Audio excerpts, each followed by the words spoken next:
Hello everyone, माझ्या एका नवीन ब्लॉगमध्ये सगळ्यांचं मनापासून स्वागत आहे. आज माझी दिवसाची सुरुवात मस्तपैकी योगा करून झालेली आहे आणि सकाळ सकाळी योगा केल्यामुळे काय होतं आहे, दिवसभर आपण फ्रेश राहता येते. शिवाय आपल्याला काही आजार असतील ते सुद्धा बरे होतातच म्हणा.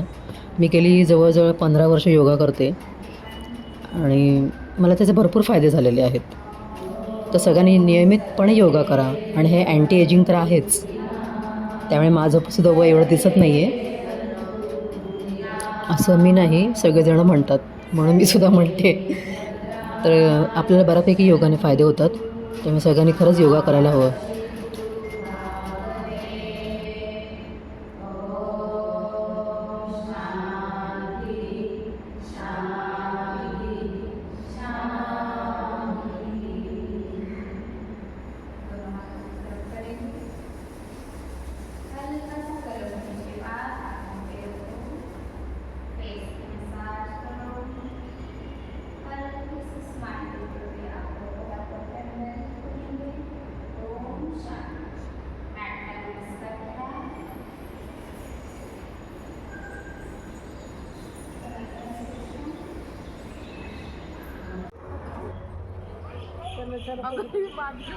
ती मध्ये बहुतेक तिथे गाभाऱ्यामध्ये असेल, तिकडे मंडपात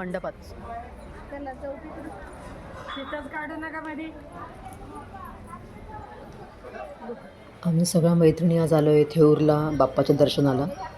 ॲक्च्युली अंगारिका उद्या आहे, पण आम्ही आदल्या दिवशीच गेलो होतो, कारण अंगारिकेला तिथे खूप गर्दी असते. संकष्टीला तर असतेच, पण अंगारिका चतुर्थीला तर खूपच गर्दी असते.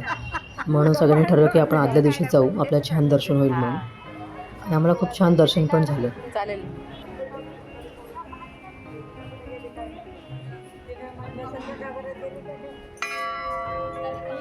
आपण मला पण घे, कॅच कर, आम्ही आपण एक एक टोन जाऊया. कविता चल, कविता काढतो मी, करते.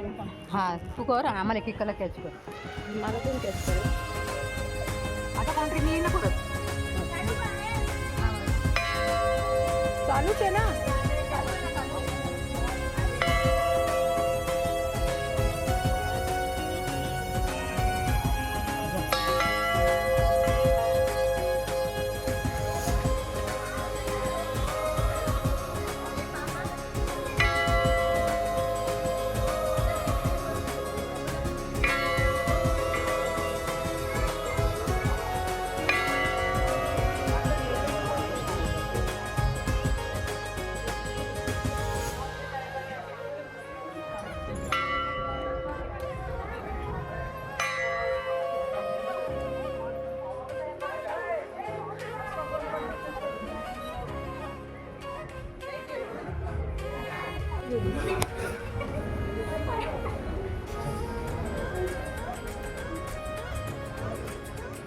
कविता मला नमस्कार करता माझं काढा वेळ मी इथे नको हो, इथे फक्त काढ पकडा तू नाही.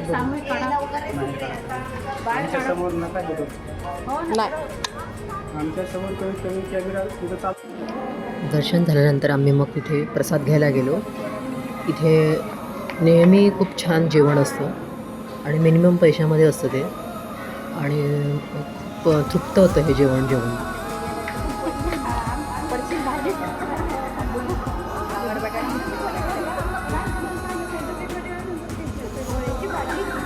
गोळ्याची भाजी.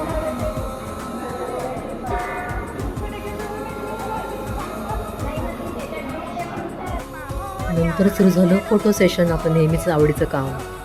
एक जुनी मैत्रीण पण भेटली होती, पण तिचं काही शूट करता आलं नाही मला. मग मी तिच्यावर फक्त फोटो काढले होते, नंतर ते पुढे मी पोस्ट करते.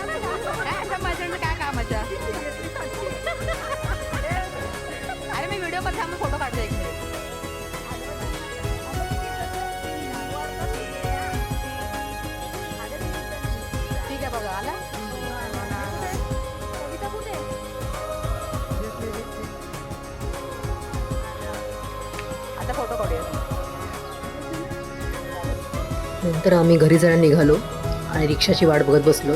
शेवटी एक टमटम भेटली, 6 सीटर म्हणतात पुण्यामध्ये याला.